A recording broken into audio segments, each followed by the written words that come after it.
Okay, we are at the very last problem.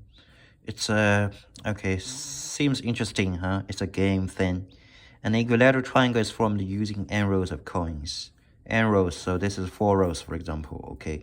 And it's just an example. I mean, it should be n rows of coins. There's one coin in the first row, two in the second row, blah, blah, blah, and so on, up to n coins in the nth row. Initially, all of the coins show heads. Collie plays a game in which on each turn he chooses 3 mutually adjacent coins. Okay, this is a very weird expression. That is to say a little unit like equilateral triangle, either upside down or upright. But they should be like each two of them are adjacent. That is called mutually adjacent. That's just a triangle, little equilateral triangle. That's it. Every time you can flip the 3 coins. That's one operation. To win this game, all of the coins must be showing tails after a sequence of turns. So you flip a triangle, flip a triangle, flip a triangle, and some things maybe in the middle are flipped twice. It doesn't matter. But finally, you should end up with some state at some state where every coin is a tail, and you start with all heads, and you should end up with all tails. An example game with 4 rows and okay, here's an example. And now that's the rule of the game. Okay, you start with all heads. Every time you flip 3 of them, the 3 of them should belong to a little equilateral triangle. It could be a upside down one. This is okay, upside down. This is upright. This is also okay, standing on its side. And the thing is that after a few operations, you should have all tails. So everything is flipped odd times, technically speaking. Okay, and the thing is that okay, let's have a look at the problem. If there are 3 rows of coins, give a sequence of 4 turns that results in a win. 3 rows. Okay, so what is 3 rows? 1, 2, 3. 1, 2, 3. That's 3 rows.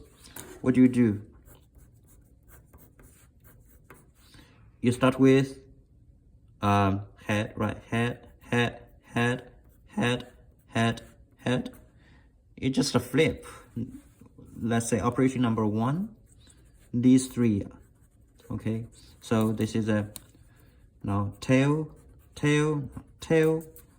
This is operation 1 and operation 2. I'm gonna do maybe this one. So this one is gonna be tail. This one is gonna be tail. However, this top one goes back to head. This is operation number 2 done. Now operation number 3, I'm gonna do this. So this one is changed to a tail, but these 2 goes back to head.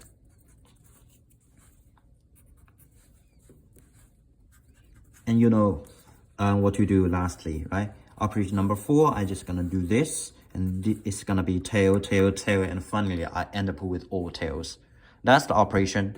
And if you're gonna use the notation here, you can just tell, okay, whatever it is, T11, T21, T22, T23. You just submit your operation sequence of operations, T11, T12, T22, T23. Actually, any order would do, as long as you do it once for each triangle, little triangle. And that's it. That's for A. Okay, it's pretty simple.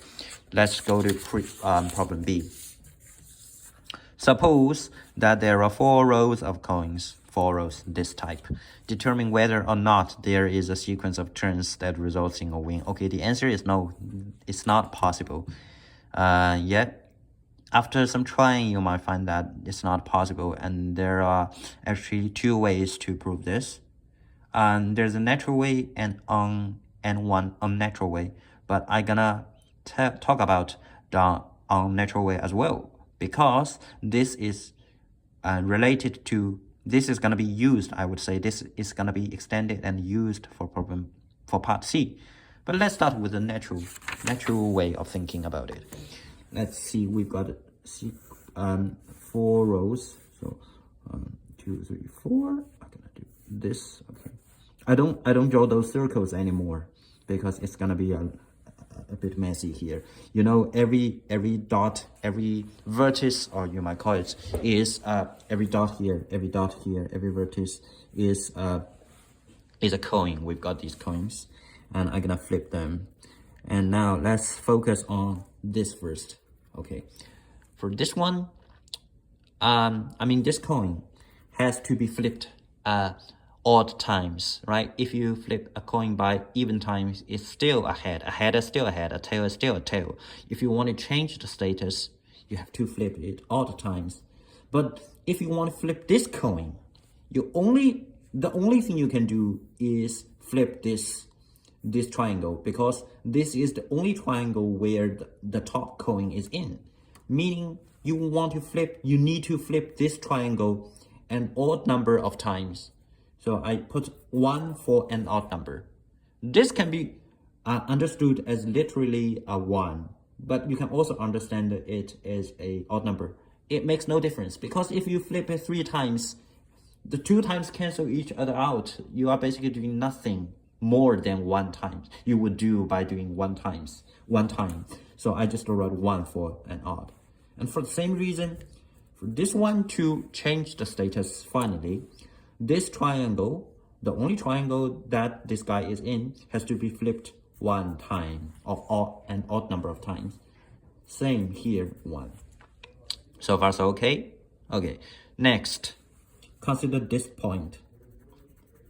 This point belongs to 3 triangles, right? This guy, this guy, this guy.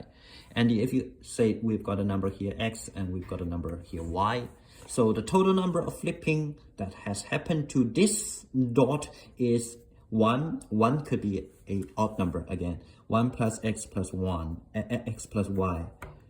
But this number itself has to be an odd number, because this point, this coin, let's say, has been flipped an odd number of times. So the sum of them should be should be an odd number, 1 mod 2.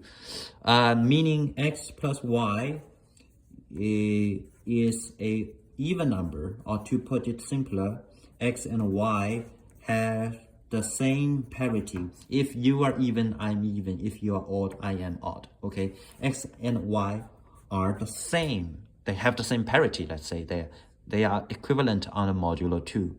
Okay, so far so okay. Because of this, okay, consider this dot. They have to make an even number to make the 3 an odd number, meaning these two should have the same parity. Now here comes the thing. For the same reason, if we consider this point, these two should be equivalent.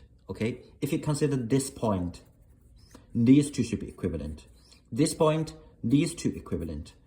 Okay, meaning, and also this point, these two equivalent. You will notice that every one among the 6 has the same parity. All 6 of them are either all 6 of them are odd, or all 6 of them are even. They have the same parity. How can that be? I mean, there is the contradiction, you know. If every one of them is odd, 1, 1, 1, 1, 1, the total would be 6, which is even. Then consider this coin, right? The middle coin. What would happen to this coin? If you flip it 6 times or an odd even number of times, it doesn't change. But what if this is, let's say this is even, 0, 0, 0, 0, then 6 of them add up to 0. It's again an even number, meaning whatever you choose for any one of them, since 6 of them has the same parity, the middle one would receive a even number of flips, which makes it the original state instead of a new state. That is, if it starts with a head, it ends up with a head. And this is not desirable. But there's nothing else we can do, because 1, 1, 1 is fixed. This same parity thing here is fixed. Everything here is fixed. So this one cannot be changed. The status is still the original one, meaning there's nothing you can do with this structure. It is not possible for you to win the game. Okay. Yeah, this is so far method 1. This is quite natural. If you play with it a little bit, you will find the equal thing, the same parity thing, and the rest should be quite natural. However, I'm going to introduce a way that is not quite natural, but it's gonna be useful in part C. So let's just draw the structure again. I hope by now you are already comfortable with those 1, 0 thing. You know what I'm doing if I write down 1 and 0. Okay, so I'm gonna use 2 of them because I need 2 versions of them. Later you're gonna see why. Okay, now as we said, this triangle is a 1. This triangle is a 1. Okay, this triangle is a 1. This is fixed. This is for sure, no doubt. Okay, and now we are not going to do those same parity, different parity thing. No, but I'm going to cut this shape. 3 corners are cut already. So in the middle here, I have got a hexagon. Okay, I have got a hexagon. And now consider this point, right? This coin. This point has been flipped an odd number of times if you want to win the game. Meaning the 6 of them add up to an odd number, okay? So if we consider the hexagon as a whole piece, the total number, or let's say the sum of flips that occurred within this hexagon should be, the sum of them, okay, should be a odd number because of the dot in the middle. Okay, I hope that is clear enough. Because the dot in the middle has been flipped an odd number of times, and each flip happens with one of the 6 triangles within the hexagon. So if you add the 6 numbers all together, you should end up with a odd number, meaning the total flips happened within the hexagon should be odd. So we've got 1, 1, 1, 1, meaning the total number of flips within the big triangle, the frame, is 1 plus 1 plus 1 plus 1 is odd. Sorry, that is 4. 4 is even. I mean the total flips you have carried out, the total operation this Carly Go has to do before winning the game should be even, if winning is ever possible. I mean, so yeah, that's one way of cutting the whole frame so that we have an even number of pieces. So the total number of flips should be even. However, let's cut the whole thing in a different way. Let's do it this way. This is, we call this piece 1, or piece A if you like, piece B, piece C. We've got 3 pieces. For each piece, we have a center dot. This dot is the center of these 3 pieces. So this guy plus this guy plus this guy, as we said, should be an odd number, right? Because this guy has gone through an odd number of flips. So this piece should have a total of 1. Okay, not any one of them, but the total should be 1. For the same reason, if you consider this dot, this piece should have a total of 1. And this piece should have a total of 1. And if you add them up, you end up with odd because it is 3, meaning the total number of flips that have happened within the frame is a odd number. Hence the contradiction, even, odd. You can cut the whole thing into 4 pieces. You can cut the whole thing into 3 pieces. You can prove that within each piece, either here or there, within each piece, the total number of flips should be odd. But this results in contradiction. How can it even be odd, right? That gives another proof to part B.